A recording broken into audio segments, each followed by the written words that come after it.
Good morning, good morning, good morning, good morning, good people. Yeah, you know what it is. Hard worker, scrappy, unfiltered, and sometimes unhinged football content. Hard to explain, but you know it when you see it.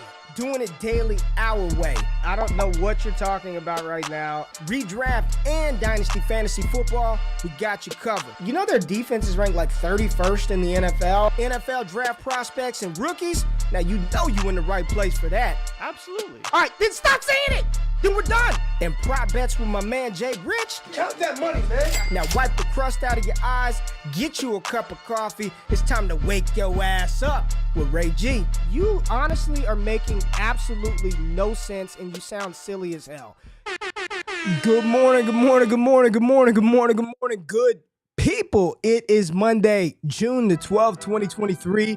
Y'all decided to wake y'all asses up. Ray G, and for that, I appreciate you all being in the building this Monday, and we got a full crowd. Pello in the building. What's happening with you, Pello?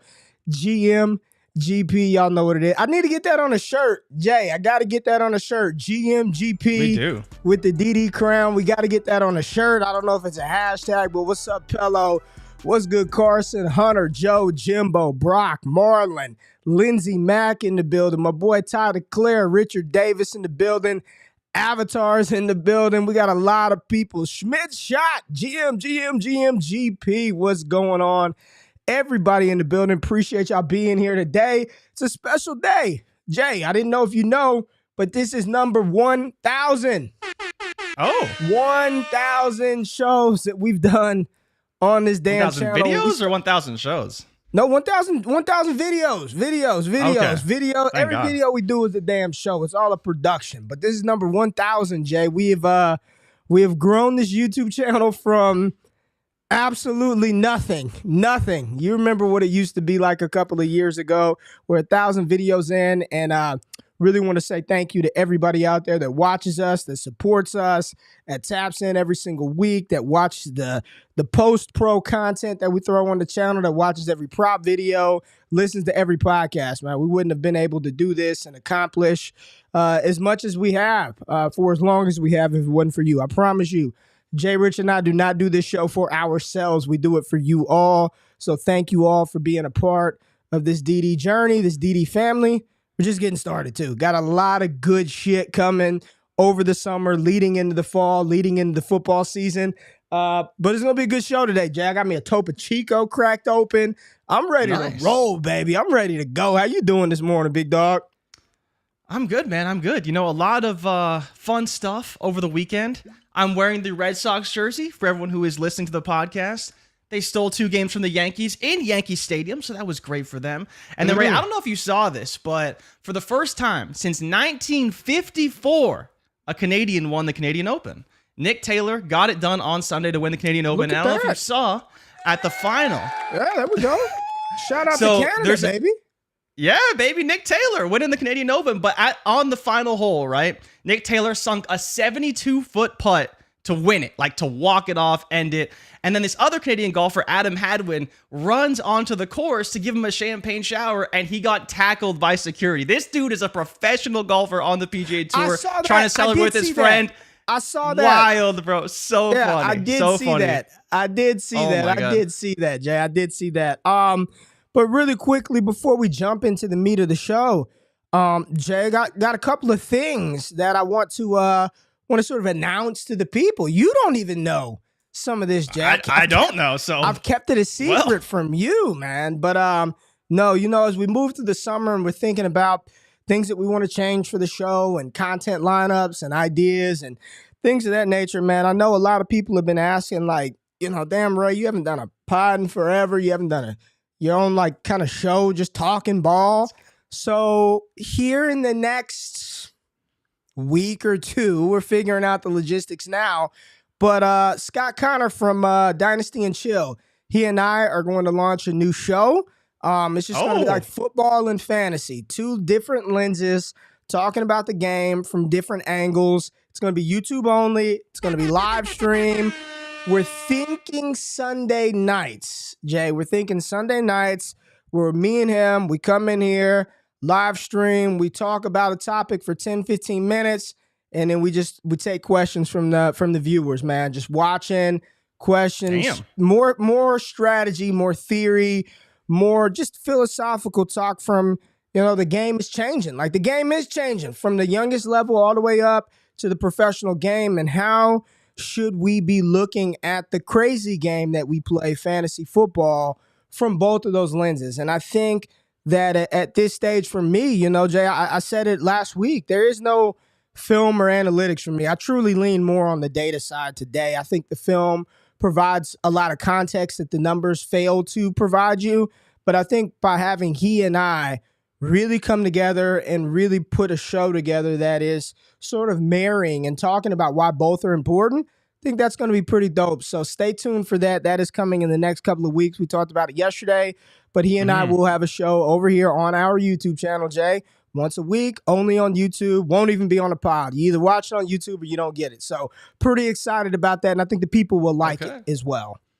Oh, yeah. I mean, we brought on Scott to do his Destination Dynasty pod, and it's killing, right? Now, people have been clamoring because everyone knows you do the pod with me, you do the show with me, and that's great, but they want more from Ray G. They want Ray and Scott, and to be honest, people who are listening, who don't know, like, this is, I'll just direct myself. This is what the people want. Heisman chat, Ray and Scott talking strategy, talking format, talking everything fantasy football. This is really what our community loves more than anything we put out. It's you two coming together, doing a show, talking strategy, talking fantasy, and, putting together more and more crazy leagues. It feels like I'm getting roped into each and every week, but I think this will be a really fun show for everybody, me included. And I'm very excited for that because I didn't know that. I was hoping we're going to add some pods soon, but I didn't know y'all were teaming up, because that will be a very good show. I think people will really like that. I think so, man. It's just different, right? It's a different type of show, a different type of flow. So everybody stay tuned. That's coming real soon. But Jay, you do a lot of good work. You've done a lot of good stuff for this damn show. They'll see it today. So we'll get into it, right? You've done a lot of stuff here today. So let's not discredit you, but we've got to start out every single show talking about our sponsors, the people that pay the bills. Shout out to Underdog Fantasy. Go to underdogfantasy.com. Use that promo code WAKEUP for a 100% deposit match. Up to how many dollars, Jay? I think it's like $100. They match you. You put in $100. Yeah, you put in $100. They match you $100, and then you can enter into all of the different contests that they have. I know we only talk about football on here because it's primarily what we discuss. Football, the Yankees and Red Sox, and the Los Angeles Lakers. That's what we talk about on the show. But you can literally enter so many different contests over there. The big one right now is BBM4, Best Ball Mania 4, where they're giving out a ton of money in prizes, upwards of $15 million, $3 million, if you win the whole damn contest, Jay. And you have put a lot of tools together for people who use this promo code. They're first-time depositors. They sign up. They get access to our Discord for the year. And you send out a monthly sort of Underdog report, chart, spike weeks, warp, points per game, all kinds of stuff. We give those tools out for free, Jay. But we got to talk about the players that are rising, the players that are kind of maybe taking a little bit of a dip over on Underdog. So let's just get into the risers and fallers for this week on Underdog Fantasy. From the biggest and brightest stars to the last round pick, we have you covered for everything on Underdog Fantasy. Let's get into it and let's get that money, baby. Let's go, Jay. Talk about it. Who we got moving up? Who we got moving down on UD? So right now, it's a lot of the same that we've seen over the past few weeks or so. We've seen the DeAndre Hopkins news. Now, obviously, Dalvin Cook has been released, and we will get into that when we dive into the news. But, it's Alexander Mattison. He's rising up boards. He's all the way at 66 right now. You see Marquise Brown and Rondell Moore still flying up boards. You see the Miami running backs because, of course, we will get into it. The Miami Dolphins heavily linked to Dalvin Cook, so they are falling down boards. And I think it's really unfortunate for a player like Devon Achane, who we all really like, that we all want to see in this, especially in best ball formats, a guy who can make a big play. So he's falling down boards now. Outside of that, though, the other big thing that's surprising about Underdog is that you're seeing the quarterbacks fall. Early on, on, it was, well, you got to get an elite quarterback early. You got to get a guy who can give you top 5 weeks, top 3 weeks. And you still see the Anthony Richardsons, the Justin Fields, the Joe Burrows, the Josh Allens. Doesn't matter what quarterback it is. They're all sliding down boards basically in favor of receivers. So what we're seeing right now in terms of macro trends is running backs starting to fall, QBs falling a bit, and some of the elite or tight ends falling, all in favor of wide receivers. Get your favorite wide receiver, get them early. And it's crazy because in a half PPR format, you'd think that running backs would be a little bit higher up, but that's just not the case on Underdog. You want those spike weeks, you want those floor weeks out of those receivers because that really sets the foundation for your team. And what we've seen in the past from these trends is that wide receivers are usually the driving force between a lot of big teams, and obviously stacking goes into that as well. But it's those receivers that are kind of within the free agency period and the guys that could be moving. That's really where the movement is right now. But this week, we do have mandatory minicamp, so hopefully we'll get some more news. We've seen Elijah Moore get a little bit of a bump since he obviously had some stuff. We've seen a couple bumps as well from the Chargers after some comments that Keenan Allen made. But mostly, it's just small little minutia things. And then the other big one is Roschon Johnson is also falling right now after the reports that Khalil Herbert was getting reps with the first team. Oh, yeah. I mean, it is what it is. It's still June, so I'm not too worried about it yet. But it's very interesting to see. Yeah. Khalil Herbert getting, and I think the direct quote was, Jay, he's getting first team reps for now, but once the pads come on, the coach said all bets are off. We'll see may the best man win that job. So yeah, the UD ADP is heavily influenced by news and speculation and all of that good stuff, Jay. I think we are now up to close to 80 entries in BBM4. So we do plan on max entering Best Ball Mania 4. I think we got about 80 entries. So got plenty of time. It's not even, I don't believe it's even 35% filled up to this point. But awesome tournament. We are enjoying that. And it's a good way to sort of value where people are valuing these players right now. You know what I mean, Jay? Just to see where the rookies are in relation to the vets, where the value pockets are, where the spikes are, you know? Yeah, and people got to remember, if you're not on Underdog and you don't want to sign up or whatever, like the best thing you could do for yourself, whether you're looking at, redraft or preparing for redraft, this is literally the largest sample size of drafts you will find anywhere. Right? You look at and it's not just BBM4. They do it for their big dog tournament, the Dalmatian, the puppy. So there's literally thousands of drafts going on constantly, and this ADP updates every 2 days. So it's rolling average of the past 2 days, and so we obviously track it beyond that, but the ADP is of the last 2 days, so you can really see like how are these players trending, how are they moving, and that's where you can really take advantage of these values because this is really where the community values these players going into next season. Now, as I mentioned, wide receivers are a little bit too high on Underdog, but relative to kind of where they probably should be because of the format. But outside of that, you get a really good gauge for the order that players would draft these quarterbacks, these wide receivers, these running backs. So you can kind of plan your drafts around things like that and find pockets of value because it's literally the best tool you could possibly have. If you went into a redraft league and the only tool you had was the Underdog Fantasy ADP, you would probably be in good shape just with that tool alone because of how much information it takes in every day. It really is one of the best tools you can utilize at your disposal at any draft. And you're providing that in the Discord, right? Like you're dishing that. So Patrick asks, what can we do if Underdog isn't in our state? I would just do exactly what Jay Rich said, Patrick. I'd use it as a tool to value where there's 600,000 people enter in that tournament. I mean, it is the largest sample size of ADP data that you're going to get in the fantasy space. So I would just use it simply for the ADP, just to see where the rookies are going in relation to the veterans. So if it were me, that's how I would use it. If you can't play, unfortunately, then you just use it for the information because the information is still there. And if you do play in, which we do, Jay, a lot of our leagues are Dynasty Best Ball leagues, right? Then you can use that as a guide as well to see who's got the spot. I mean, everything's on there. Fucking spike weeks, warp information, all kinds of stuff. So there's a lot of added value. It's a free membership to the group, and you get access to all of this stuff, Jay. But we got a little bit of mini news, Jay, before we get into the show. You want to talk about what's happening in Carolina really quickly? I mean, breaking news, Ray. The number one overall pick, Bryce Young, has been elevated, apparently, to QB1 on the depth chart for the Carolina Panthers. Yeah, I mean, just one. Shocker. Andy Dalton couldn't win that job from Bryce Young. Couldn't just grasp it from his small hands. Jay. Not this season, not training camp. Remember all that stuff? He's going to have to earn his stripes. Andy Dalton, the veteran, is going to be there. It was one clip heard around the world that said, yeah, we're going to go ahead and elevate Bryce to the QB1 spot immediately. So, yes, Bryce Young has been elevated to the team's QB1 spot, a move which Coach Frank Wright said Thursday is the quote-unquote next step in the top pick of this year's draft, becoming the Week 1 starter. While Young is planned to have gotten more reps than veteran Andy Dalton with the first team during the first 2 weeks of voluntary offseason workouts, Dalton was listed as a starter and began each drill with the first unit. That changed last week as the 2021 Heisman Trophy winner continued to show he had earned the respect of his teammates and performed at a level worthy of getting first-team reps. So that didn't take long. Bryce Young will be starting day one, as will C.J. Stroud, as will Anthony Richardson. They're all starting week 1. Stop with the Gardner Minshew bullshit. Stop with Andy Dalton. Cut it out with Davis Mills and Kellen Moore or whoever. Who's the other guy? Kellen Moore. Who's the other backup quarterback there? It ain't Kellen Moore. What's his name? What team? Case Keenum. Same guy. Case Keenum. Case Keenum would be an OC in the NFL in 3 years. Same guy.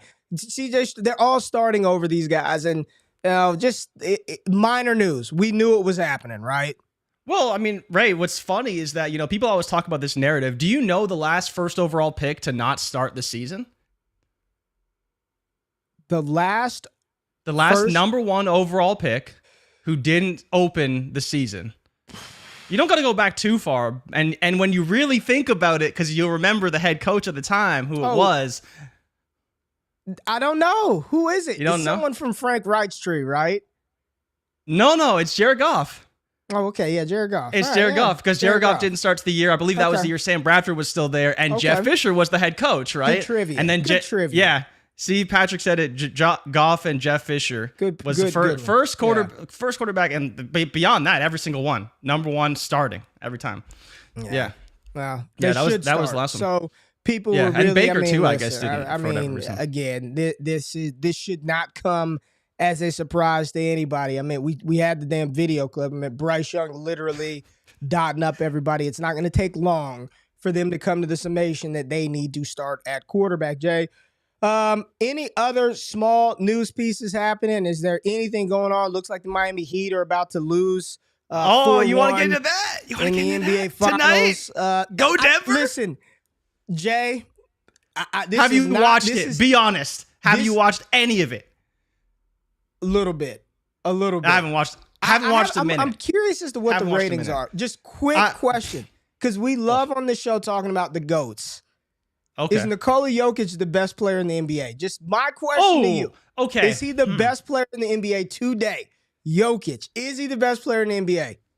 I would say in today's NBA, yeah, he is. His defense is absolute trash. But offensively, he's just ridiculous, right? Like, it's hard. It's funny, you look at all these players, and it's almost unfair how good Jokic is, because he's such a good passer, but it's like, everyone wants Embiid to be the MVP and all this stuff, and then it's like, well, Embiid lost in the playoffs again. Jokic is going to the finals. Like, I think the funny thing about this season is that, like, I haven't watched the playoffs at all.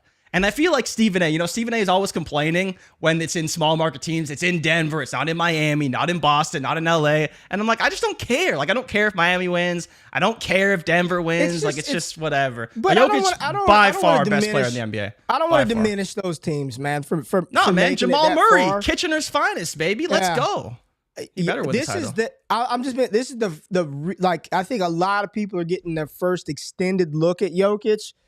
Mm-hmm. I mean, you could go Giannis. No one watches Denver games, man. Yeah, no one watches Denver. I think the only case is Giannis. Only case. Yeah, it's not Embiid, because they do the same things and Jokic is better. The case is Giannis, I think, and that's the only case. Yeah, he's very good. So neither here nor there, but they should go ahead and get Miami out the paint. They play tonight, right? Yeah, the last game, if it's the last game, is tonight. And then the last piece of news that we did miss over a little bit is that we have mandatory minicamp is the 13th and the 14th. So Tuesday, Wednesday, if you're tapping in, check all that stuff out. There'll be a lot of news, a lot of hype, a lot of reports. So if you're looking to trade some players, you might get some open windows there for some buying, for some selling, whatever. Because players will have to report, unless, of course, they hold out, which we will get information on that as well. Not Saquon expecting Barkley, anything from... Saquon Barkley said he's not showing up, man. And so that'll be a big story. This just begs the bigger question, Jay. And he's looking for upwards of 13 million a year, 12, 13 mil a year. Yeah, he was up at 14. I think he declined 12 in October. He wants Christian McCaffrey money, and he ain't Christian McCaffrey though. The running back market, I am personally very curious to see how many high school to collegiate guys continue to want to play running back. It's just, you saw Robert Griffin on TV talking about how disrespected the running back position is, how they're getting hit on every play, how their lifespan at their career position is so much shorter than everything else, Jay. And you look at the contracts that have been given out just this offseason alone.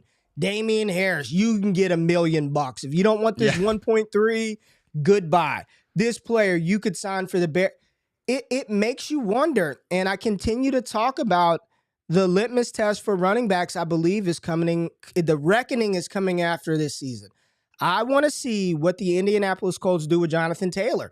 Are they going to pay him $12, $13, $14 million a year? Every running back contract, Jay, every one of these cats that got a big deal, Zeke Elliott, Dalvin Cook, even CMC, those they are signed done. And they just, it never works out well for the position. So it's just funny that in a league in which we play fantasy, where everyone talks about building through the running back, the NFL's like, we'll cycle through these guys. Like, give us your 2 or 3 years of service, and you can take this $2 million and continue to get pounded into the ground, or you could find a new home. So I'm very interested to see what the Giants do with Saquon, because not every running back is created equal either, right? Yeah. Some of those guys make good business sense, right? Saquon Barkley is a business. There's a big difference between Saquon Barkley and Jeff Wilson. And I'm not just talking about the skill.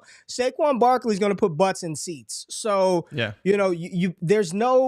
is a monetary value that you can put on that, but that does factor into the team's decision to give that player the bag or not. It's just the market is sort of it's looking real ugly at the running back position across the league, man, for a lot of these guys. Look at Seattle, Jay. They had a 1,000-yard rookie rusher and turn right around. We'll draft another guy just in case. Yep. We'll draft another guy. I don't know, man. I don't know. Yeah, you didn't mention Josh Jacobs, Tony Pollard, Austin Eckler. Christian McCaffrey's deal is going to come up eventually, right? And then you have Nick Chubb, whose deal is going to come up soon as well. Like, there's a lot of guys who have been paid. Didn't mention Joe Mixon, who's maybe going to get cut still. Like, there's still reports that he's making too much money based off what the Bengals want to pay him. And all these guys got these, quote unquote big contracts. Like Miles Sanders was the most guaranteed at $18 million. And then everyone else was less than that. Jamal Williams had 17 touchdowns last season, and he got like $3 million guaranteed. That's nothing to these teams, but this is the market. This is the running back position now. And I'm curious, you mentioned, how long will it take for guys to say, why would I play running back when I can be a third string wide receiver and make $8 million a year, which is like three whole contracts. Go look at what Darius Slayton and Alan Lazard and Nelson Aguilar. Go look at what those guys signed for compared to Kendrick Bourne's contract is still like $20 million with the Patriots. Kendrick freaking Bourne. It's just, it's interesting to see that. And Elwood said the NFLPA needs to step up. I agree, but what do they do though? And that's my thing. What can they do? Like, it's the team is its own private business, right? And I know there's a lot of things that go into the CBA to make those thresholds for franchise tags, but how can the PA make a team pay a position more money? I don't know. I don't have the answer to that. I just know that it's scary. The NFL NFL finally caught up, back. man. They realized that running backs do not matter. They can put any running back in there and they'll perform similarly or almost as similarly as another running back. And that's just not the same case with wide receivers. Wide receivers got to catch passes for these quarterbacks, and these quarterbacks are the highest paid position in the league. that's really what it comes down to, right? Like Matt Bruning said, when you can't catch, you go to running back now. And yeah, what's interesting is I do think that Le'Veon Bell and Melvin Gordon, to a degree, their line of thinking was correct. Like when Lev Bell decided to sit out from Pittsburgh, he said, I'm not just a running back. I'm out here catching 100 passes a year. I need to be paid like a hybrid, right? Now, I think Lev did still get a nice amount of money from the Jets, but ultimately I think it was $30 million. Yeah, I don't think he got what he. I know Melvin Gordon didn't get what he was looking for. I looked this up last night. Melvin Gordon talked about him sitting out that season as being one of the worst decisions that he ever made in his career. I think Lev still got paid. $27 million guaranteed in that Jets contract. So it worked out for Lev, right, from a monetary standpoint. But you look at Austin Eckler, he wants a new deal. I guarantee you, Tony Pollard is going to smash this year, Jay. He is going to crush in Dallas. He's going to run for a lot of yards. He's going to score a bunch of touchdowns. He's going to be great for fantasy. And the Dallas Cowboys are probably going to be like, yeah, no here's thanks. $6.5 million. Do you want it or not, right? If not, we'll move on to the next. It's just an unfortunate situation with these running backs, and that's a good segue into one of the best running backs that is currently on the market, Jay. So I think it's time that we kind of take a look at those players and sort of see what's happening around the NFL. You want to do that? Yes, sir. Let's get into it. What's happening around the NFL? I don't know what's happening. I don't know what he's doing. What the hell is going on? What's up? What's happening? All right, Jay, let's get into it. What's happening around the league with one Dalvin Cook? Get us into it, baby. I mean, we've been waiting for this, it seems like, since before the draft. There was reports that Dalvin Cook could be traded. Even, late last week, it was, they're going to release him, and we'll see if they ultimately end up trading him. Now, officially, Dalvin Cook has been released, and he is on the free agent market. Where he ultimately ends up, we're not really sure. Obviously, been heavily linked to Miami. And as you can see here, we did pull the odds on his next team because, of course, the sportsbooks need that action.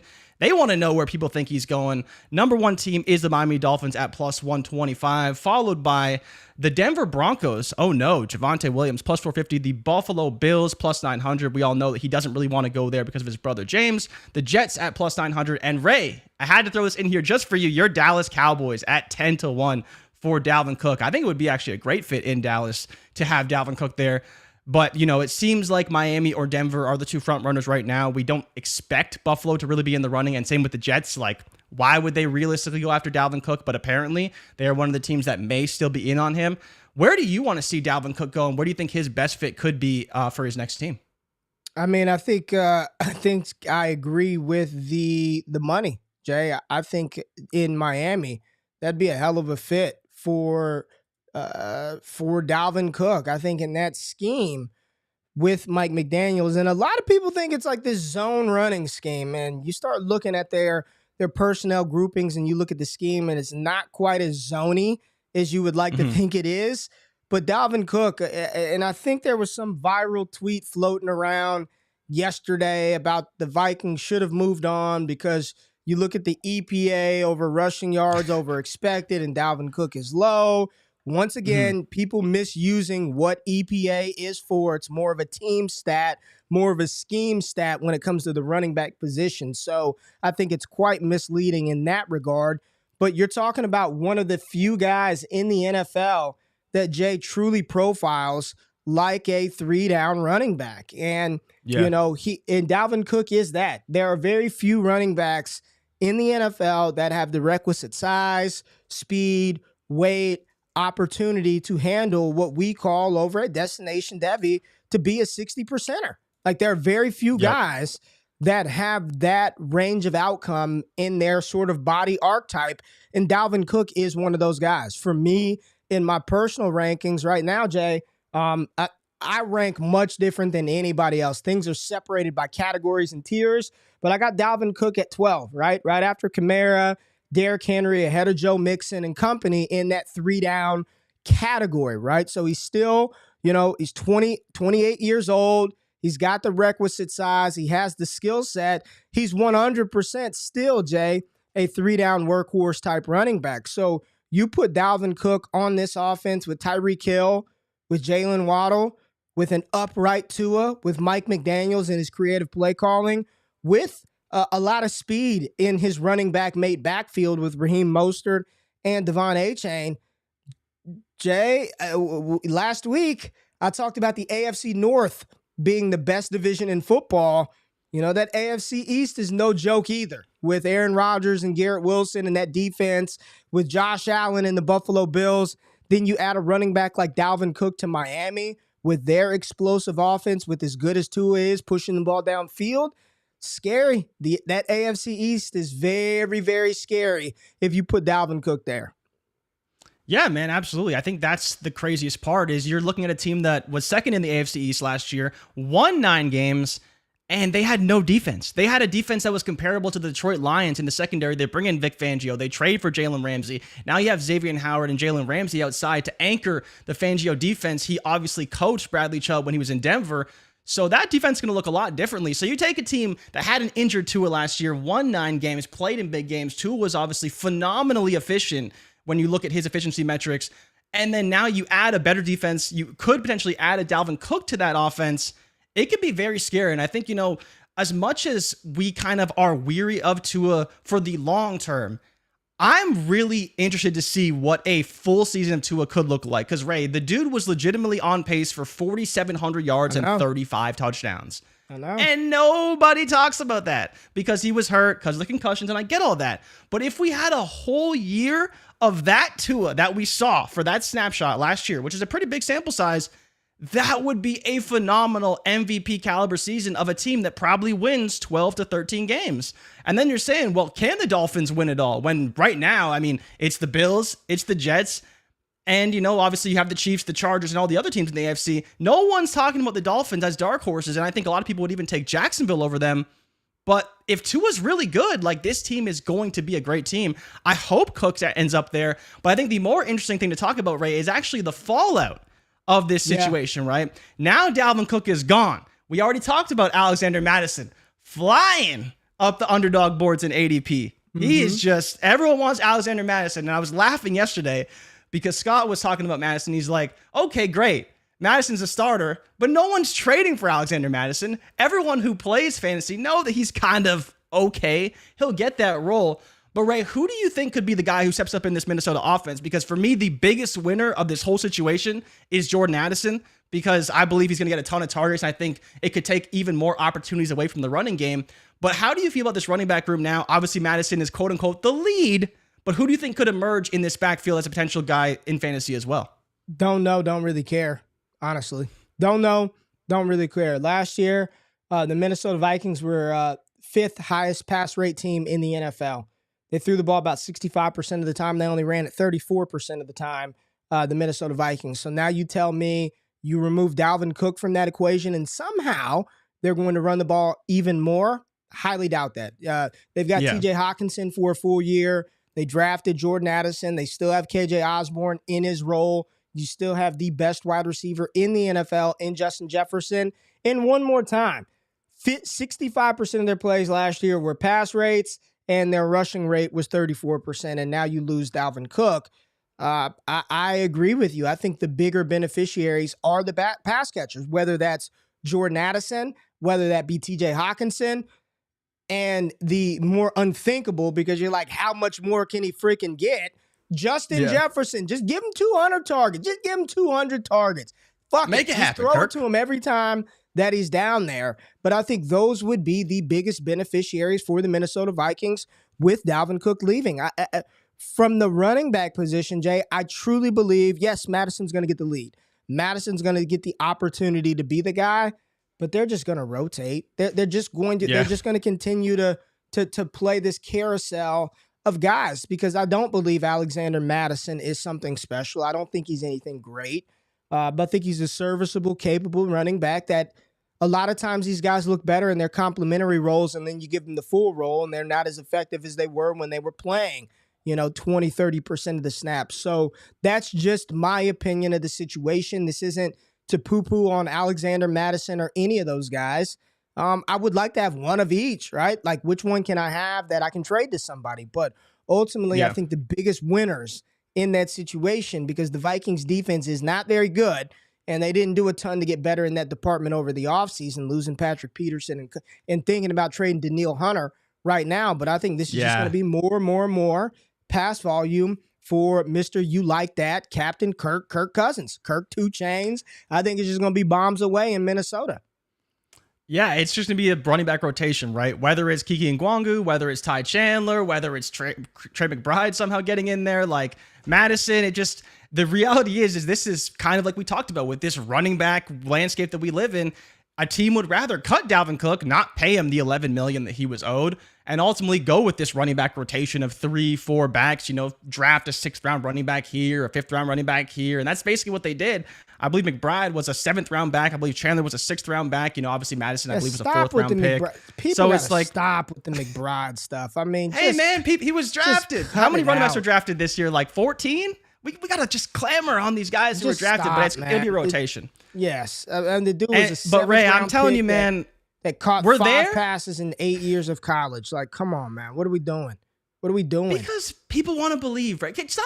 Give them hope. Let them have their hope. Let me tell you, we won't tell you. We don't recommend hope them. Is the number one killer of all dynasty teams. That is it right there. If you take nothing from this show, HOPE, not HOE, HOPE is the biggest killer of dynasty rosters out there. Hope.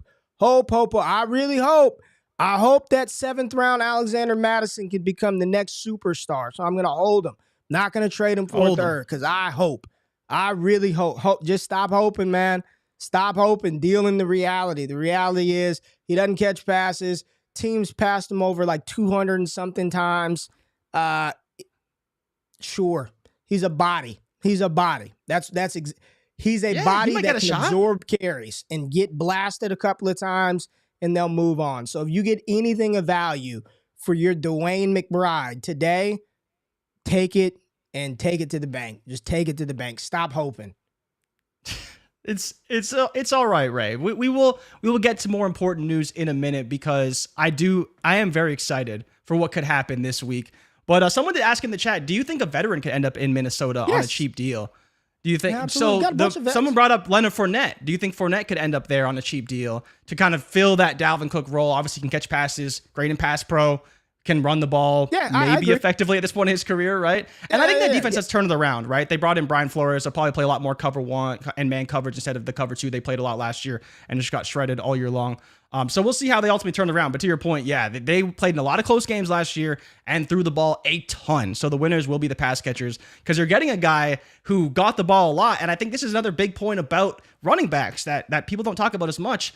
I think that when you're paying a running back and you have a talented running back, you feel the need to get them the ball. When you get rid of them, now you can just run the offense however you want, the most effective way possible. Yeah. If you think passing the ball is the way to win, throw the ball 50 times a game. I'm not going to complain about that, right? But when you have a running back, you got to get them the ball. So we'll see what happens there. But Ray, do you want to talk about DeAndre Hopkins? Because he is doing his world tour right now. Real quick, since we're on the Dolphins, and what is the fallout for if Cook lands in Miami? What happens to those Devon A-Chain expectations? It's funny. I actually would not be as worried about Devon A-Chain when you talk about the Dolphins, right? Because he's already looking at a timeshare. If you project him to have maybe 10 to 12 carries a game or 10 to 12 opportunities a game, 12 carries a game. Well, I'm just saying, if you're projecting those opportunities, I'd say maybe dial that back a bit. But because of his speed and his ability, I think that Mike McDaniel will have plays for him, regardless of whether Dalvin Cook's in the game. In some of those close game situations, he probably won't get the ball, but I wouldn't expect him to anyways. I would expect that to be a Mostert or a Wilson. If you bring in Cook, kind of the same situation. I think he's taking the work from those guys, but I still think McDaniel will have a plan for A-Chain regardless. And so that's where I wouldn't be as concerned. But again, his ADP is still like up in the 150s on UD, which is pretty high for a guy who's going to have limited opportunities in the NFL in his first year.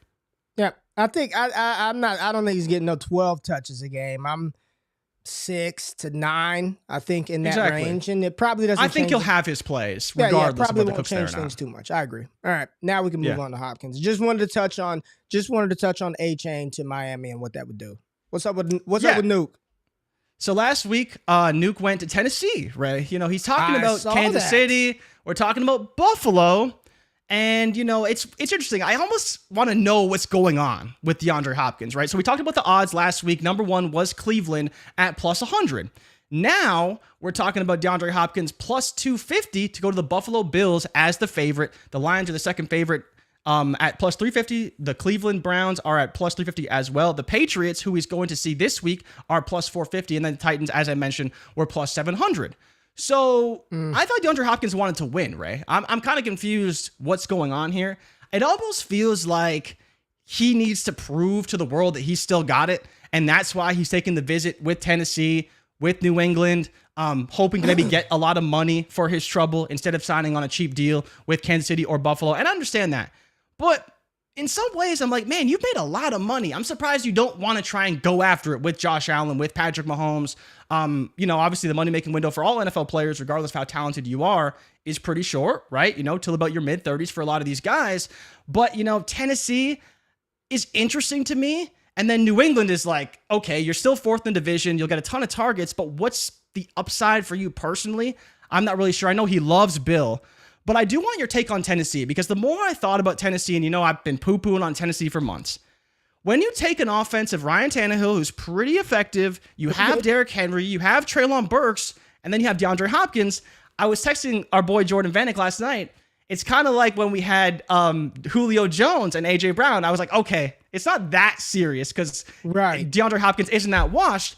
But the issue is the offensive line for the Titans, and we'll see how that comes together. But outside of that, I think that's a pretty good offense. I think it's one of the better offenses they've had in the past 5 years when they've been really trying to go after this chip. So I don't think it's a bad situation. Again, the volume for fantasy could be a concern, but from a team perspective, how would you feel about if he decided to go to Tennessee? Because I think they would be a lot better than people expect. Again, the issue is the offensive line, but from a talent perspective, with Chiggy, with Burks, with Hopkins and Henry, that's a pretty good offense compared to what they've had over the past, and they've been pretty good offensively over the past few years, even with limited options. The problem. So here's the pro and the con of that. The pros are, I do think he would just get force-fed targets, right? He would just get peppered with the limited targets that Tennessee throws the ball. I think that DeAndre Hopkins would be a fantastic mentor for Treylon Burks, who, by every report, looks like a night and day player. I mean, he is right now that team's number one slot. He is the alpha receiver in Tennessee. It's just when you look at the Titans, Jay, the past 2 seasons, they have finished in the bottom 5. If you just combine all the 64 teams, right? 64 data points, they're in the bottom 5. Last year and the year before in run-pass ratio. In 2021, they were fourth worst. They were the worst in the NFL, running the ball, passing the ball 53 times and only throwing 46% of the times. They were dead last. And in 2022, they were fourth worst in the NFL or fifth worst in the NFL, 54% pass rate to 45% run rate. So you're talking about a team that over the last couple of years, we don't need to look back 10, 20, 50 years. Over the last couple of years, they want to run the ball more than they throw the ball. So when you're talking about that equal of a run pass distribution, it's just really hard to get excited about. And let me tell you, who it would be difficult to get excited about. We're pumping up Chig Okonkwo at tight end, and Chiggy's going to have a breakout, and Treylon's going to have a breakout. Then you add DeAndre Hopkins there, and he's going to be a star. I don't think that is within the range of Tennessee Titan team outcomes, which that's where my problem lies. So while it would be good to see Nuke get a whole bunch of targets, whatever that may be, I think it honestly just nukes everybody. I think it, no pun intended, it sort of nukes the upside of some of the young players that we're excited about this year. We're excited about Chiggy Okonkwo.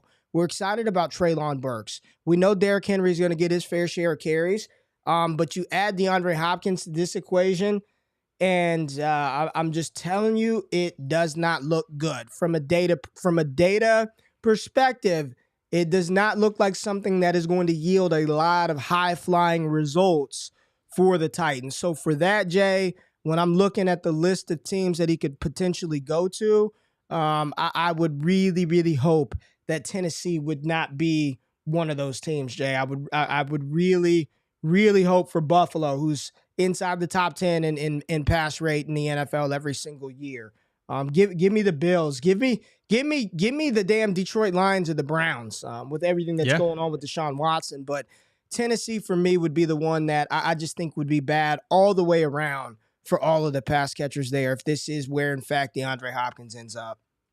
Yeah, he's just too good to ignore. He's not Julio Jones when he went to Tennessee. Like, he's not that washed. He's definitely a very talented receiver. And if he goes there, it's kind of like when OBJ went to Baltimore and we're like, he's going to get targets because they gave him $15 million. And so it's the same situation with Hopkins. As much as we want to see some of these other guys get targets and thrive, if he goes there, it will be because he wants to get paid, not necessarily because he's trying to win. So I'm curious to see, how that ultimately shakes out. Hopefully it's not there. I do want to see him go to Buffalo, obviously. I think it'd be a great situation. I don't think it would hurt Diggs too much, but obviously Gabe Davis would be pretty much nuked. Talking about nuking players at that point. Your Dalton Kincaid first-round picks would not be good when that came about.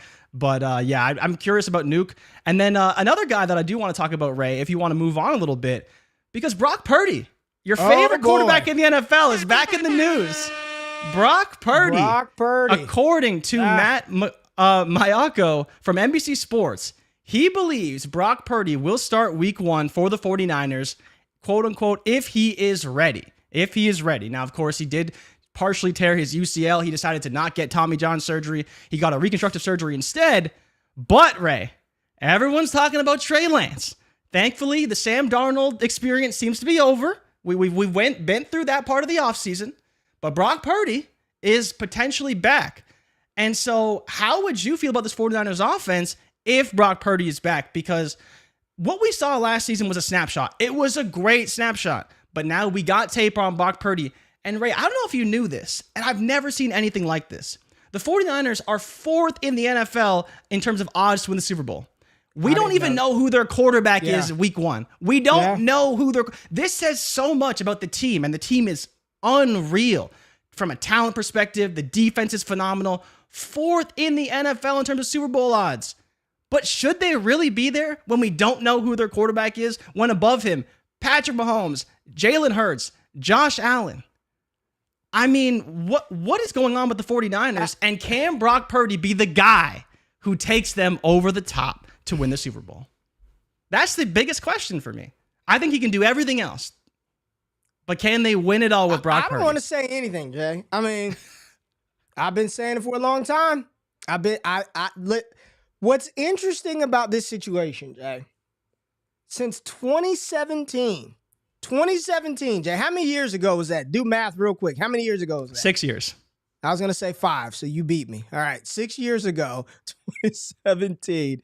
How many seasons have the 49ers have had a quarterback finish the entire season since 2017? I'm going to say once. I think the answer is 0, but I was going to say 1. Jimmy Garoppolo got him 16 starts in 2019. Got him 16 starts in 2019. After that, you've got a hodgepodge of Nick Mullins and Garoppolo in 2020, along with Casey Beathard getting 2 starts, 2021. Okay. You had Trey Lance and Jimmy Garoppolo. We all know in 2022 it was everybody. It was Lance, Garoppolo, and Brock Purdy. So you're talking about for the last 6 years, there's been 0 consistency at the quarterback position, right? Zero consistency at QB at the QB spot. Then you start to filter this thing out about, listen, all I can tell you is looking at the data, looking at the numbers, you could call it scheme all you want, but Brock Purdy's he was pretty damn good in his limited sample size of a grand total of 5 starts for the San Francisco 49ers. Even through the playoffs, even like all through the playoffs, his efficiency never dipped, never once. Like you could extend it all the way into the playoffs. Never dipped. I have no idea what to think about this situation. I don't know what to do with this situation. So, okay, let's change the question a little bit. What do you need to see from him to believe in him? Because I think he's shown us a lot. I think he's shown us a lot of good things. You just need to see more. Do we need to see him win bigger games? He won the divisional round. He fucking gutted it out in the championship game. Obviously, it wasn't even close because the Philadelphia Eagles were so good. But, you see it right here. They're right in the thick of it because their team is so good. And I think the problem is why don't we believe in Brock Purdy? as a talent in the NFL. See, He's not this amazing quarterback, but if he's good enough, we should believe in him. So this is a good comment. Shout out to Rhonda Commander. Rhonda's in every stream. Shout out to Rhonda, man. Rhonda's in every stream. Rhonda said, "Who is Purdy beaten?" And I think this comment gets tossed out there a lot, and I look at it two different ways. If your team is constructed right, you don't need your quarterback to go out there and beat teams, right? I think there are only a handful of quarterbacks in the NFL, Jay, that can legitimately go out there and beat a team. Yeah. You get what I'm saying? Like, I think there are only a handful of quarterbacks who, on their own merit, can go out there and Tim Tebow-esque will a team to victory. Mahomes, Allen, Burrow, Brady, when they had the ball late, like, oh shit, with Aaron Rodgers, we're probably going to lose. Other than that, as long as their team, and I think that's what people fail to realize, I don't need Brock Purdy or Trey Lance or Dak Prescott or insert the quarterback, Kenny Pitt. It would be nice if you could do it, right? It would be nice if I can say, put the team on your back and go get us this game. But not everybody's made that way. And you can look at that from sport to sport, Jay. I don't care what sport it is. You've got some guys that are good enough to get you there, and then you're hoping that the rest of the team can help elevate you, right? Are you the truck or the trailer? There's no doubt in my mind, Patrick Mahomes is the truck. Josh Allen is the truck. Joe Burrow is a truck. Brock Purdy's a trailer, right? He ain't no truck. He's the trailer. But as long as the truck can pull him and he not fuck it up and make egregious mistakes and turn the ball over at inopportune moments and make enough plays, right? Just do enough to not lose it for us. And Fred Warner and Nick Bosa and Dre Greenlaw and Hufanga and company can help us bring it home. You can win like that in the NFL. I'm not saying that's how every team wants to play it or it's the optimal way, but we have seen varying levels of success with mid-tier quarterbacks. How many times in the Super Bowl are we just seeing Mahomes versus Nick the best? Nick Mahomes Foles, every time, right? Joe Flacco, right? Yeah, it's Flacco, it's Foles, it's all these. It's just trailers, right? So, you know, this is one where I truly don't know, but the odds makers are still saying, you know, fourth best Super Bowl odds, which is surprising given the fact that we don't know who's playing QB for him this year. Yeah, I think that's the hard part. And you know, you kind of touched on this a little bit, is that as much as I like Brock Purdy, I think he's been a good quarterback for them over the years, it's hard to not think about what Trey Lance could be because we never saw it and we may never see it in this offense. You know, you look at Jimmy Garoppolo, how efficient he was in this offense. You look at Brock Purdy, how efficient he was in this offense. You look at what Kirk Cousins did, what Tua Tagovailoa did in Mike McDaniel's scheme, which obviously is a variation of this scheme. And you're like, man, if you got the talent of Trey Lance and you could reel it in and bring it into this Shanahan system, that's the part that's so annoying almost about Brock Purdy, is that I get why he's playing, but if Trey Lance could harness that ability and Shanahan could reel it in and keep him on track, keep him on schedule, what could it mean for this team? And ultimately, we have to believe that Trey Lance's talent gives him a better shot to win a Super Bowl than Brock Purdy. But to be fair to Brock Purdy, he's lost to two quarterbacks in the NFL. Those quarterbacks are Jalen Hurts and Patrick Mahomes. End of list. Now, he hasn't played a ton of good teams, but those are the only two quarterbacks he's ever lost to in games that he's started. So give him that credit, and we'll see where it goes, right? Because ultimately, he's going to get the start. We believe that through and through. It's just, what do the 49ers become, and can they win the Super Bowl with Brock Purdy? We're going to find out. But he's paid to be a game manager. He's not paid to be a franchise quarterback. So that's a big part of it, too. Yeah, it's going to be, I mean, you just look at the quarterback position in general, and we're talking Purdy versus Lance, Jay, but I can name 15 other quarterbacks who shit seems real dicey for them as well. It seems like a one-year bet. You can go Green Bay and Jordan Love. What happens if Justin Fields doesn't take another step forward this year? What if Kenny Pickett continues to look mid? What if Geno Smith turns back into the same Geno Smith he had been the last 10 years of his career? You know, you can just go down the list. Daniel Jones, Tampa Bay, the New Orleans Saints, Desmond Ridder and the Falcons. Like, you could go through half the league and say, I mean, these are all just sort of to be the highest level of football and to only have 32 of these jobs in the world, you look across and you're like, damn, dude, these guys are kind of like, ugh. There's still some big gaps between the haves and the have-nots, right? Yeah, the haves and have-nots has never been wider, it seems, at times in the NFL right now. You just look at some of these guys and you're like, how are these teams ever going to win if you don't have a Burrow, a Mahomes, an Allen, and even Justin Herbert? People like to shit on Herbert because he hasn't won anything, and I get that, but it's like, if you don't even have a Justin Herbert who can't win anything in the NFL right now, how the hell are you ever going to make it through the AFC? You're not, right? Now, thankfully, the 49ers play in the NFC. Well, it's crazy. You do it through building your team to where that position doesn't matter as much, right? You build your team to where we're going to run the ball, we're going to get the ball out quick. That's why they're paying McCaffrey, right? And we're not going to make mistakes, right? They're doing it. Our defense is going to carry us. Our defense is the trailer. Our offense is our defense is the truck. Our offense is the trailer. And I think, Dallas, you're starting to hear things come out of Dallas's camp that they want to do the same thing with Dak, Jay. They want to they don't want Dak throwing the ball 40 times a game, right? How do we get back to utilizing what I believe will be a top 2-3 defense in the NFL? Playing defense football, mistake-free offense, get the ball out, get it to CD, run the ball. Yeah. We're not letting Dak, because we know that he too, we're talking about Brock Purdy. Dak can't go win you a game. He can get a game here or there, but by and large, you don't want Dak trying to throw you to a dub. Like you don't want that. You want strip sack from Micah, offense, get the ball, grind it out with Zeke Elliott. That's the formula. Joe Burrow, and you can see the philosophy change in game. What was the game last year where the Bengals got the ball with like 50 seconds left on their side of the field, and it was right before the half, and it looked like they would just run it out? Nope, not Cincinnati. Throw the ball downfield. Now they're in field goal range. Kick the field goal, get 3 points. And then you got the Giants kneeling it on third down, right? Let's punt. Kneel on third down. We can't let Jake Fromm ball control, baby, at all. Can't do it, Jay. But it's gonna be interesting to see what happens with that 49ers situation. I don't know. I have no clue. It's still up in the air, which is wild. I have no clue.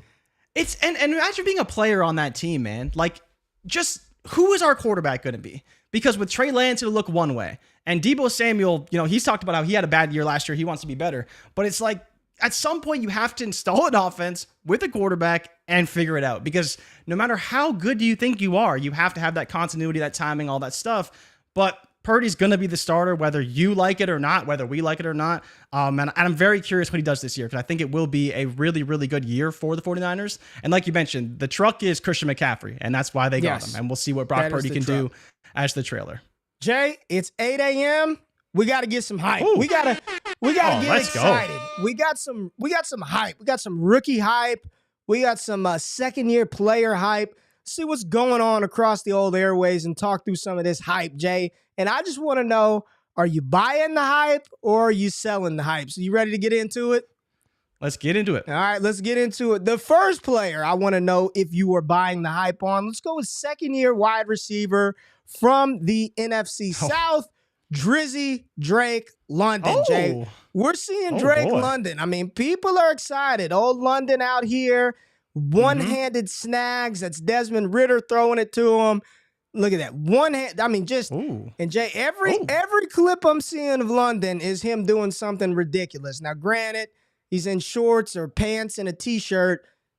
He's massive, right? I mean, he's 6'5". Todd said it. Double catch. Was it a catch, Ray? Was he in the end zone? The chat's calling it a double catch, but come on, baby.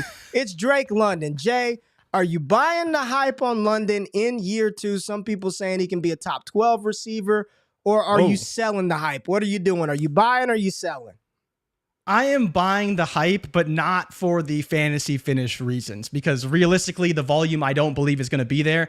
But the talent of what Drake London could be in year 2, I think people will be a little bit surprised. because even though he hasn't been a yak guy in the past, and I don't necessarily think he's going to be that this year, I think he will make some big plays. And more importantly, I think this Falcons offense is going to be a lot better than people think it's going to be. They do have the easiest strength of schedule in the league, and they have an awful division. And they also play the AFC South. So they have another stretch of 3 more easy games. So there'll be a lot of competitive games for the Falcons, which hopefully will mean a bit more throwing, opening things up for Desmond Ridder, and ultimately more balls to Kyle Pitts and Drake London. Now, I've talked about this on the show incessantly. Drake London, to me, will be the number 1 target in the offense. I think that's the reason why he is worth buying the hype on. Again, the one-handed catches, all that stuff. I saw him to run good routes like we saw at the top of the stem, looked good. And, he didn't quite make the catch in the end zone, but it's OTAs. We can clean that up. But I am definitely buying the hype. Are you buying the hype on London, though? Because you've been a London guy. I love London. Are you buying the hype, Bray? Last year, London was my wide receiver 1, and Treylon Burks was my wide receiver 2 in the class. Still love all of those. Am I buying the hype? No, they're not going to throw the ball enough. Like, I love London. I want London, but he's getting 7 targets a game. He's getting 7 targets. That's a tough part. They're not going to throw enough. Yeah. Their run pass ratio was second worst in the NFL, the worst in the NFL. They're just not the volume. I am not anticipating the volume is going to be there. They've got an easy strength of schedule. Their rushing over expected last year was insane with Tyler Algier. Now you insert Bijan there. Their rushing attack should just be, and don't sleep on the fact that they still have veteran Cordero Patterson to take some carries too. I think it's just going to be a ground and pound team. Love Drake London, think he's super talented, but he feels like the best new outcome age, is top 24. He feels like the new age version of DJ Moore and Terry McLaurin of, oh man, if only they can get a quarterback. This is a top 10 receiver. Everybody else in the league is going to love him and respect them. But the fact that they don't have a quarterback that's going to provide enough volume, I think that's what's ultimately going to do him in. All right, Jay, we got another clip. Got a lot of people saying this player, oh man, they shouldn't have drafted him early. He's going to be a bust. He's too little, yada, yada, yada. Are you buying or selling the Jahmyr Gibbs hype? Because right now, Jay. Oh, man. Oh, Jay, do the Shannon. Jahmyr Gibbs is out here routing up everybody, Jay. Every practice clip I see from Jahmyr Gibbs, he's running these Texas routes. He's running option routes out of the backfield. Jared Goff, we know if Goff doesn't see Amon-Ra down the field, he's checking that bitch down to Jahmyr Gibbs, Jay. So I'm asking you, are you buying or selling the Jahmyr Gibbs hype this year as a rookie? What are we doing here? Man, that's so tough. Are you buying or selling the hype? It's not tough. Which one are you doing? I think I'm probably selling the hype, to be honest. It's close. It's close. Get off the screen. It's close. I'm sorry. I'm selling the hype. I'm selling it. It's too much for me. It's too much. At this point, I can't do you. This is why I don't want to go past anything past 8 o'clock, and this is the shit that you do. So you're selling the Jahmyr Gibbs hype. No, you go solo screen and tell the people why you're selling the Jahmyr Gibbs hype. You're selling what I just showed you. You want no part, part of this, I love right? Jahmyr Gibbs. No, you I don't. love Jahmyr Gibbs. You don't. But man, at what point is he going to be overvalued? Jay. He's literally a top 40 player on Underdog right now. So what do you think he's going to be as good as Najee Harris? Is that where we're going? Like, you think he can be that good? Oh, I mean, again, you're betting on he fed Todd heavy Gurley efficiency. Back in the Rams days. Todd Gurley catching a million passes. Yeah, I love Todd Gurley. And I think, you talk about in the receiving game, you see kind of like why people gave him that Alvin Kamara shiftiness type hype.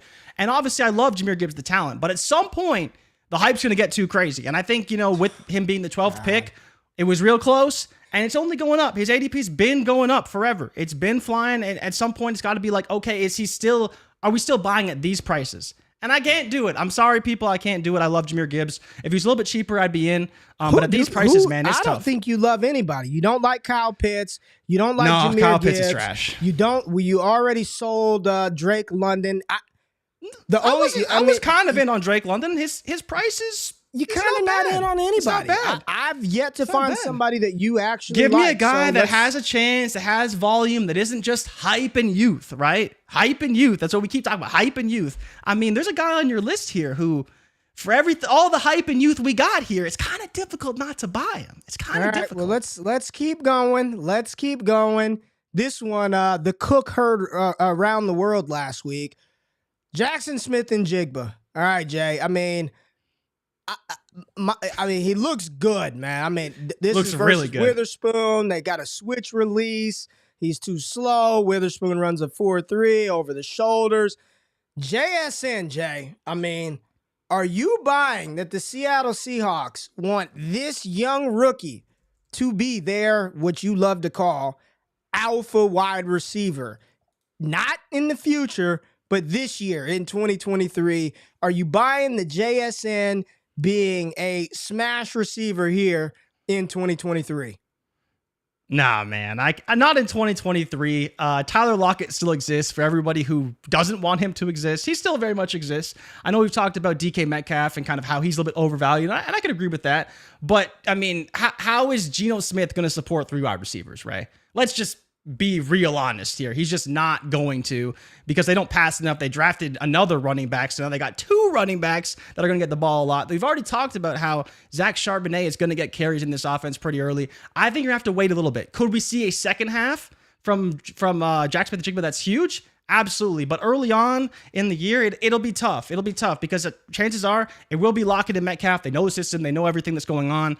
Then you have JSN, who will have his plays, have his opportunities, but will he return this high price? He's ahead of Tyler Lockett in fantasy drafts right now. And I just can't buy that. Could you buy that? Because I just can't. I love JSN, but not over Lockett. I just can't do it. Not over what I'm not buying. I think all 3 of them are going to be.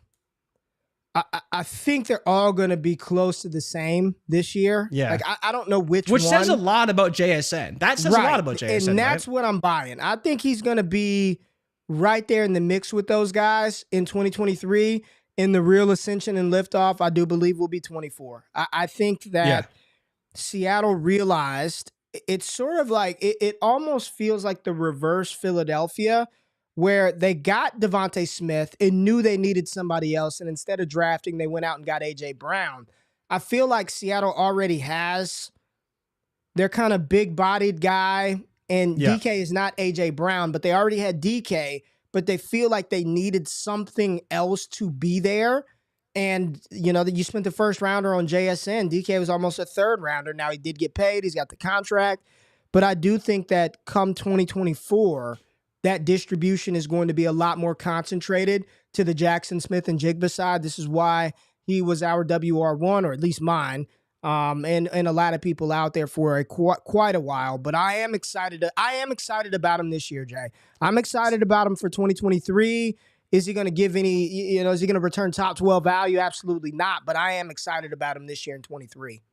And I think what I will say, Ray, and where I think we will agree, is the issue with JSN is not so much where he's valued. It's that, do I buy him today knowing that if he does anything, he's going up in value? And so that's part of the game too. That's the tough answer for us, and I think clearly you agree as well, is that I love JSN. He's like a top 12 wide receiver in Dynasty right now, and I don't want to buy at those prices. But the reality is, if he comes out and he even has 800 yards receiving on 60 receptions and 4 touchdowns, well, they're going to get rid of Tyler Lockett, and he's going to be the wide receiver 1 and have 140 targets the following season. It will be kind of like what we saw from Garrett Wilson. Now, Garrett Wilson had a more successful season, but I think the OSU bias and the hype of JSN, all of that's going to come to a steadfast next offseason. So you may have to get him now. So I don't hate buying him. I don't necessarily want to, because the price is still very high. But if any buy window opens up, that's when you have to pounce. So if his value just drops even a little bit, that's when you're really going to have to pounce, because the JSN hype this season is going to be out of control. All right, Jay, we got some more. Are you buying the hype? Whew, I'm excited, man. I'm just telling you, I'm buying it. Are you buying the Treylon Burks hype? And you look at these, I mean, Jay,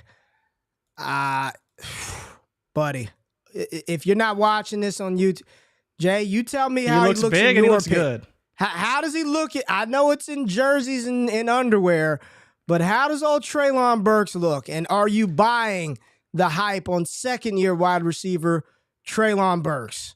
Ooh, baby. I am buying the hype on Treylon Burks, actually. I think, as much as I want to poo-poo on certain receivers it's difficult to not look at Treylon Burks like we're seeing through these routes, through these drills. He looks a lot more crisp in his routes. The hands are always on point. They're in the right location. He's not dropping any passes. He's looking faster. He's way ahead of schedule compared to what he was last year. And so you look at all those factors and you say, yes, the offense may not be what we want it to be, but they did bring in a new OC. So hopefully they throw a little bit more, and he will be the number one on this team. There's no questions about that. So that to me is the big thing. Let me talk my shit real quick, because this individual, I appreciate good vermin, good whatever this is, God vermin, coming in here. What are you buying? What are you buying? What are you selling? Buy or sell is irrelevant until you name a price. I don't know the price because we play in different fucking leagues. Like, everything is so different, right? Like, know your league. We're telling you this is a player that we are vested in, right?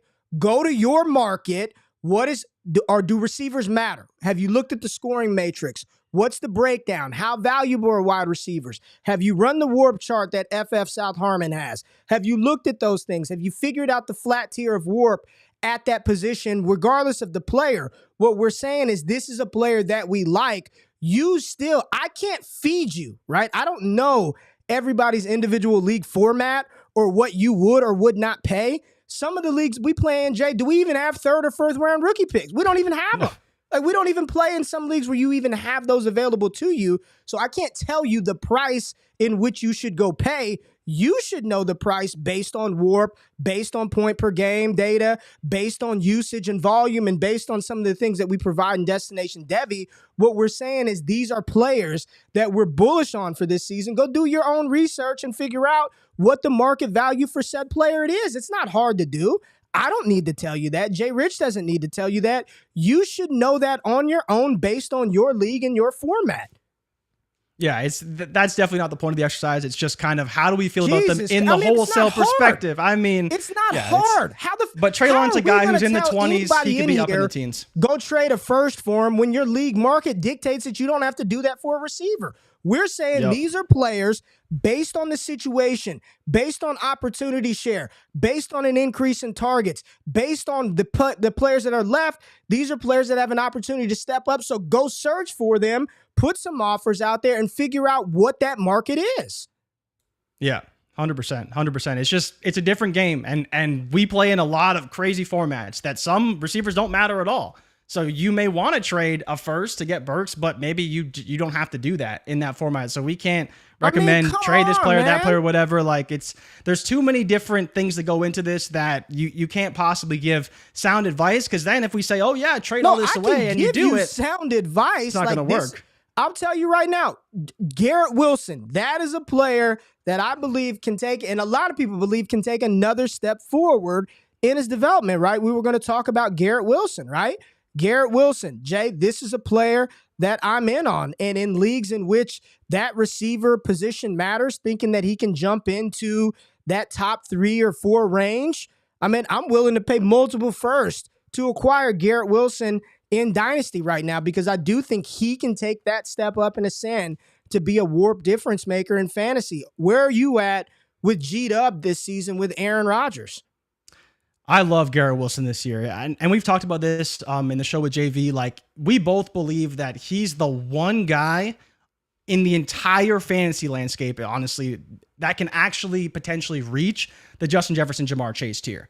Like, he's the only guy that I think really could do it based off of the prospect pedigree, what he did last season, what he's going to do with Aaron Rodgers, and what we expect from him. There's so many things that go into what Garrett Wilson could be. The issue is like the price is still so high. Like, you probably got to pay 3 firsts to get him. And I'm not saying that I wouldn't do it, but I remember when you could get Justin Jefferson for 2 firsts, or you could get AJ Brown for 2 firsts. And they were still very talented receivers. But in this new dynasty market, it's going to be tough to get Garrett Wilson for less than like 2 firsts and 2 seconds. And I still don't know if someone would take that deal, because that's where we're at with Garrett Wilson. I'm still buying the hype if I can get him, but holy hell, you got to pay a lot. I think it'll pay off, but you really will have to pay a lot to get Garrett Wilson on your roster if you don't have him right now. Yeah. I too, Jay.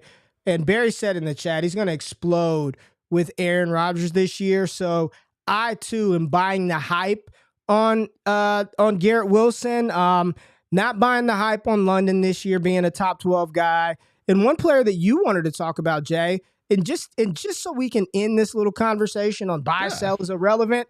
The name of the topic wasn't even buy sell. It was, are you buying the hype of the player or are you selling the hype of the player? That's really, since we want to be technical Tims around here, we were talking about buying the hype or selling the hype. You can go reverse that. It's on wax. That's what we were talking about. So your player that you wanted to talk about, Jay, was Detroit Lions tight end Sam LaPorta. There's a lot of hype coming out of camp.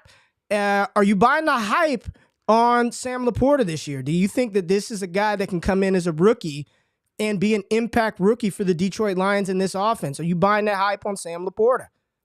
Absolutely. I think he's exactly what the Detroit Lions need. I think it's natural that we're a little bit concerned only because we saw an elite tight end in TJ Hockenson be in Detroit and not get the volume, right? Like, we've been praying for years and years for him to get the volume. Now they draft Sam LaPorta with the pick they traded TJ Hockenson to get. And, you look at what the Lions did last season, and the biggest takeaway, I think, from what they did is that they actually led the NFL in touchdowns to tight ends after they traded away TJ Hockenson. Now, that was spread out thin between like Shane Zylstra and Brock Wright and all these garbage tight ends. But now they finally have a guy that can be that red zone threat that really earned targets in college. And so that's why I believe he can be a threat. You look at what all the attention is going to be on Amon-Ra St. Brown. And Sam LaPorta is going to be running routes probably wide open in the middle, right behind Amon-Ra St. Brown, right? He's going to run his crosser. Sam LaPorta will come through the other side, and bam, he'll be sitting right there for Jared Goff. I think there'll be a lot of short passes in this offense. Again, I think he'll need to be a little bit touchdown dependent early on, but he really could be that for the Detroit Lions because they don't have all these guys that can go up and make a play. They have to get very creative with their offense, and how does David Montgomery do in the red zone? We'll see, because Jamal Williams obviously was phenomenal last year. I think LaPorta could be a bit of a touchdown threat, and then obviously can still see volume through the air. I just think he'll be a little TD dependent, but overall, I definitely would be buying the hype on LaPorta. He could easily be the tight end one from this rookie class. Patrick is saying he's too 100% buying the hype on LaPorta. My only issue with Detroit and the tight end position, Jay, is when you look at team data from 2022, and you look at the teams who were at the top of their target distance to the tight end position, who do you think it would be? Just if you had to take a guess, which team, target distance, tight end position, you got receivers, you got running backs, you got tight end. Which team do you think would lead in throwing the ball downfield to their tight end? Just take a random guess. I'm going to say the Eagles. Think about the top tight ends in the NFL and just take a guess. Okay, then is it Mahomes and Kelsey? Is it the Chiefs? It's Mark Andrews and the Ravens. They're number one. 44% of the target distance that Lamar threw the ball, or Huntley or Trace McSorley, whoever was playing quarterback. 44% to the tight end. You got the Chiefs right there, 32% target distance to the tight end. Tennessee Titans, third in the NFL at 28%. My only issue is Detroit, under Ben Johnson's scheme, just does not target the tight end down the field a lot. They were bottom 5 in the NFL with only 16%. Tied with the Tampa Bay Buccaneers. The only teams lower, and this is a little interesting because it gets into the Kincaid hype. The only teams lower than Detroit last year were the Cincinnati Bengals, who don't use a tight end, the Buffalo Bills, who don't use a tight end, and the Miami Dolphins. I'll give you $10 if you can name me their starting tight end right now. Those were the only teams worse than Detroit at their target distance to the tight end position in 2022. Nothing has changed in Detroit besides the fact that you add LaPorta, you swap out TJ Hockenson. So I'm not buying number one tight end hype. I'm not buying that hype with Detroit. Based on none of the variables have changed. You've swapped out Hawk for LaPorta, and I would say Hawkinson's better than LaPorta. At this stage of their career, Hawk's done it. He's been there. He's done it. This is a team that just did not utilize that position at all last season. Literally bottom 5 in distance to the tight end position with the quarterback. So when you're looking at those numbers and you're looking at the company in which is down there, I mean, it's the Bucs, the Bengals, the Bills, the Dolphins, the Giants, who didn't have a tight end, the Packers, who didn't have a tight end, Panthers, Raiders, Commanders. I mean, it's just not good down there. Those are teams that just did not utilize their tight end a ton. So I am excited for Sam LaPorta. I think he's a very talented tight end prospect, but am I buying the hype? Am I buying him finishing as this year's tight end 1? Not yet. Would it shock me? No. and I'm not slamming Sam LaPorta. I don't think he's bad at all, but I don't think I'm quite in as much as you or Patrick or others on the hype for LaPorta this year. So do you think, though, and part of my reasoning behind this is actually the fact that Jameson Williams will be missing the first few games of the year, right?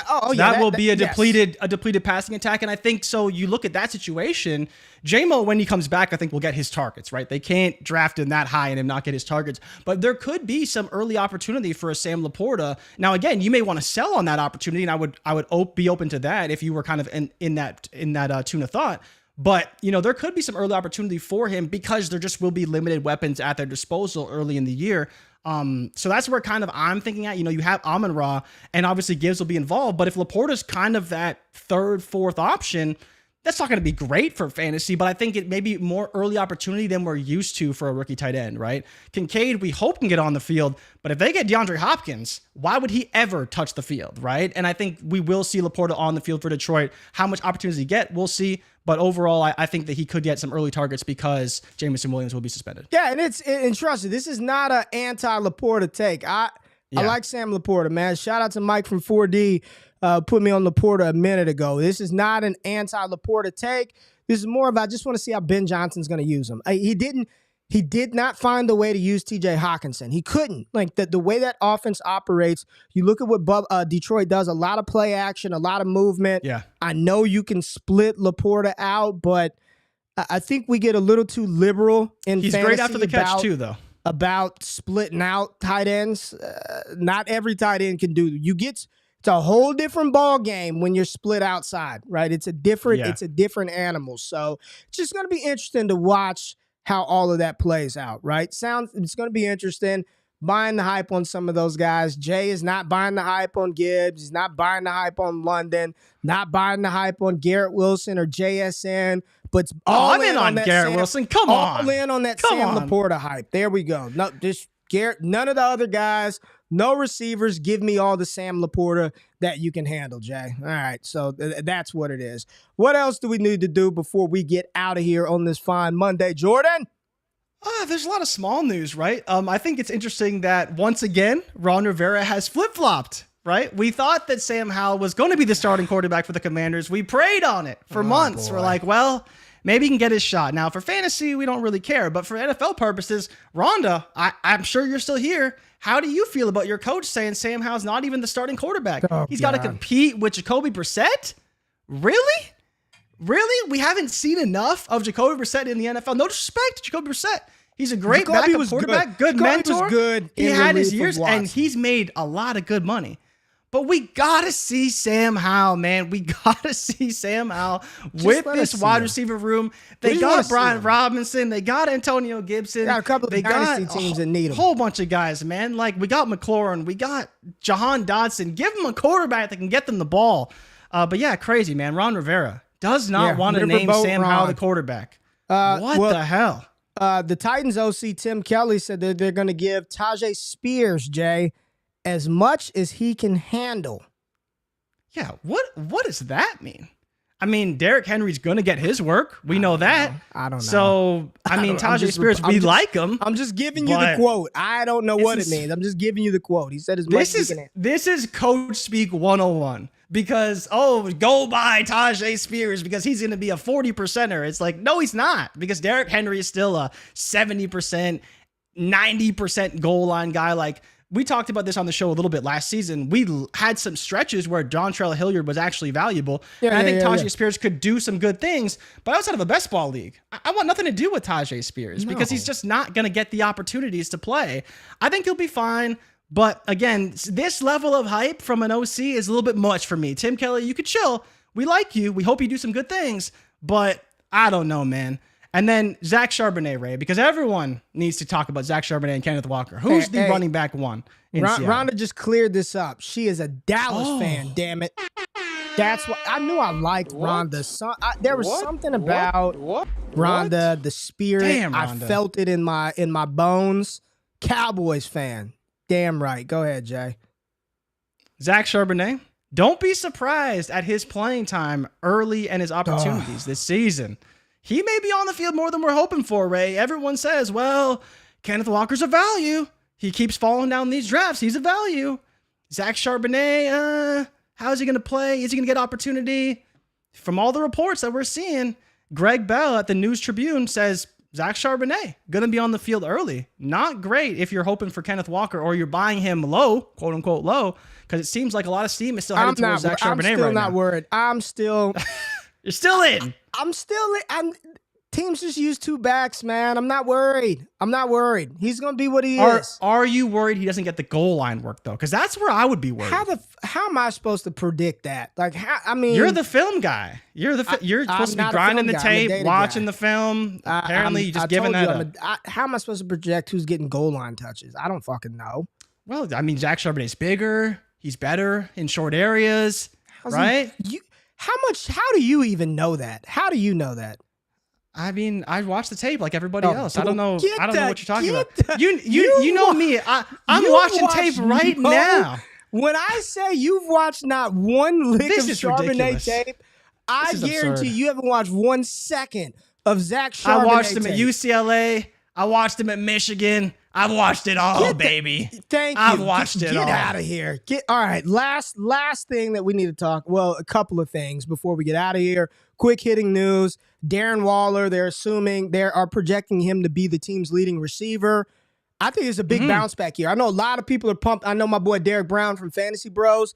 He's saying tight end 1. I mean, Darren Waller, you're talking about values. Darren Waller, if he's healthy and motivated, man. Big if, right? On top of the world, man. Married to Kelsey Plum, new deal from the Giants.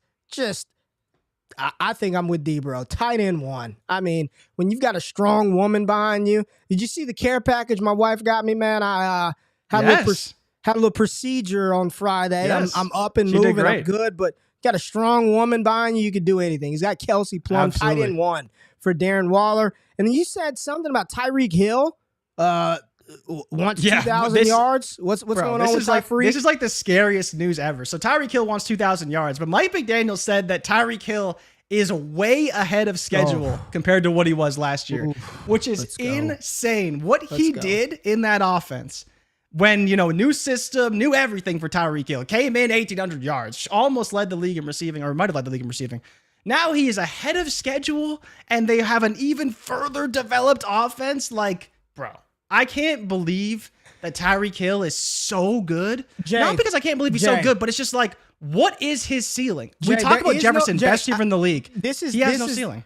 This is how we're getting out of here today, because we have done behind the scenes at DD, lot of wide receiver kind of scouting, wide receiver kind of figuring things out. And when you're looking at Tyreek Hill, Jay, when you just look at Tyreek, and I really want people to go take a look at some of these things, right? Go look at target share of targets. Go look at air yard, yards per route run, yak per reception.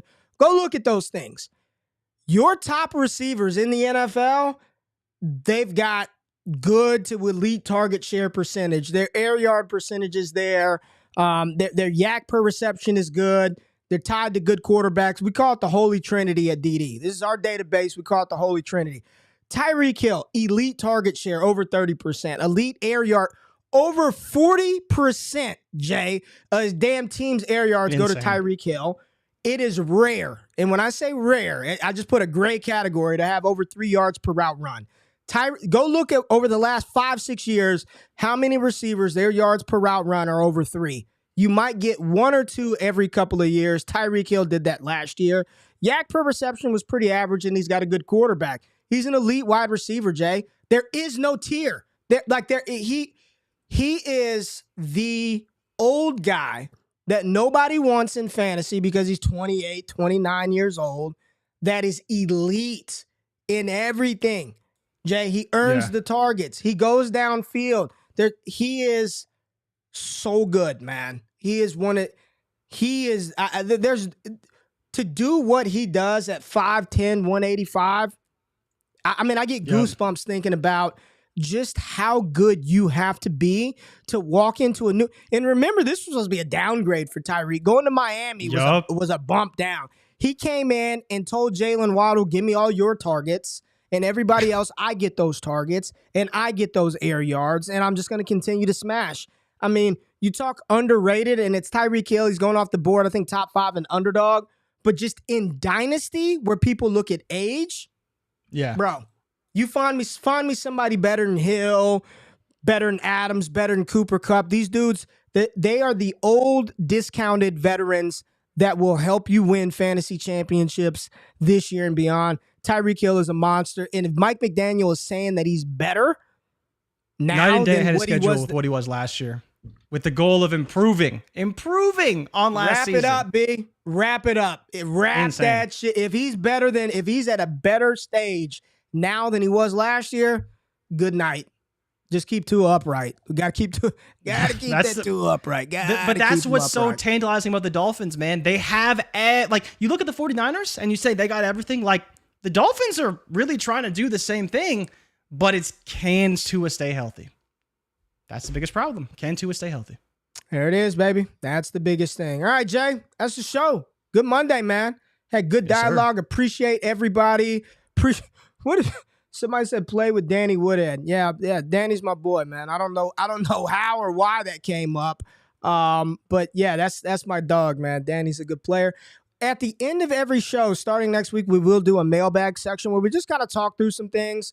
Not necessarily like start sit shit, but just strategy. Strategy, questions, whatever. But we do have some super chats we got to get to, Jay. I have them all starred, so I did not miss any today. So shout out to Stanley for the first one, man. The last few seasons scoring has, what did he say? $10 from Stanley. The last few seasons scoring has been down. You both believe scoring will be up this season. Do you think scoring is going up this year or down, Jay?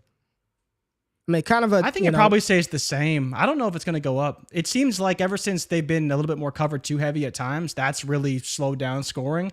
And I don't think we've seen anything that kind of indicates that's going to change this season. I mean, there's still tons of talented receivers coming to the league, but I mean, with the lack of running game, I think it's the quarterbacks, I think it'll man. stay the same. It's a lack of running game and the lack of efficient quarterbacks. I don't want to. I have not looked at this, so I'm just. Wherever it was at last year, I can't see it going up higher than that. I just think you've got a bunch of young quarterbacks. You got 3 rookie starters. Maybe you get a couple of more rookies that come in and start byproduct of injury.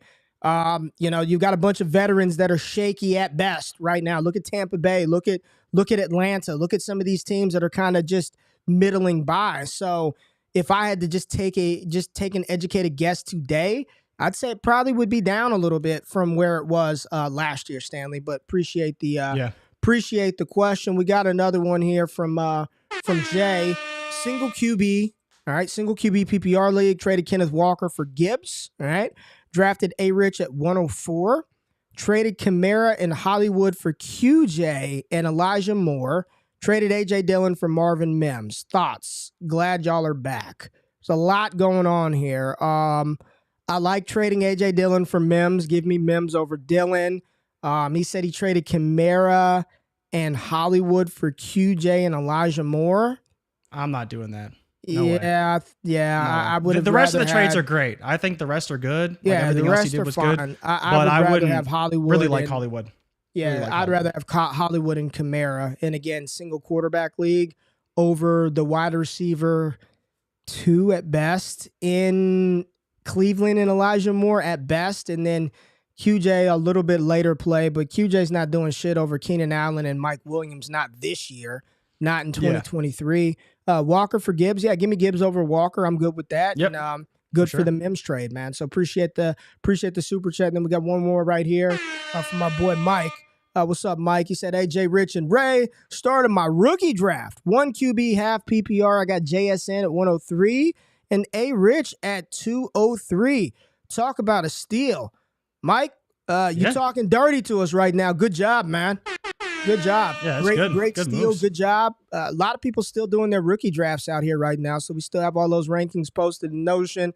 Got them combined with the Dynasty ranks. Head over to patreon.com/allgas to tap into that. Destination Dynasty with Scott Connor. Got the Overreaction podcast with Chase and Cody, Gene and Knight coming out later this week. Got a lot of good stuff on tap over here at Destination Davy. We'll be putting out content all week on the channel. Prop videos with Jay Rich. Been killing Major League Baseball, Jay. So keep up your good work there. Newsletter for free $99 for everybody out there on Friday. Make sure y'all hit that thumbs up button, subscribe on your way out of the building. Appreciate y'all being here. Jay, went a little longer than 90 minutes today, but really enjoyed the conversation with the people. Enjoyed the conversation with you, man. Anything you want to say to the good folks before we get out of here? Nah, but this is for you and Scott. I want that pod tomorrow. So don't wait. Don't tell me in a week, in a couple days. I want it soon. I'm still recovering. I want it now. I got recovery that I need to do. I need to go lay down. You got a standing desk. You good? Got a standing desk, baby. Appreciate everybody tapping in. Y'all have a fantastic freaking week. Remember, the show is once a week, but we will be dropping content on the channel all week. We love y'all. Get some sleep next Sunday and wake y'all asses up with your boy Ray and Jay. We'll see y'all then. We out. Peace. Before y'all close off of the video, I just want to say thank you for checking out the content on Destination Devy. Really appreciate every single view that we get. And the only thing that I ask is that you hit the thumbs up button, like the content, subscribe to the channel, and if you can, comment below for the algorithm. Really helps the channel grow. Now, if you want more exclusive access to me and the entire Destination Devy team, patreon.com/allgas gives you that access. Now, if your money's a little funny, we do have free content for you. Make sure you subscribe to the All Gas newsletter. There's a link in the description of this video below, and subscribe to the Destination Devy podcast radio feed, where we got all types of shows hitting airwaves every single week. Now y'all can get out of here. I appreciate y'all tapping in. It's All Gas all the time. I love y'all. I'm out of this thing. Peace.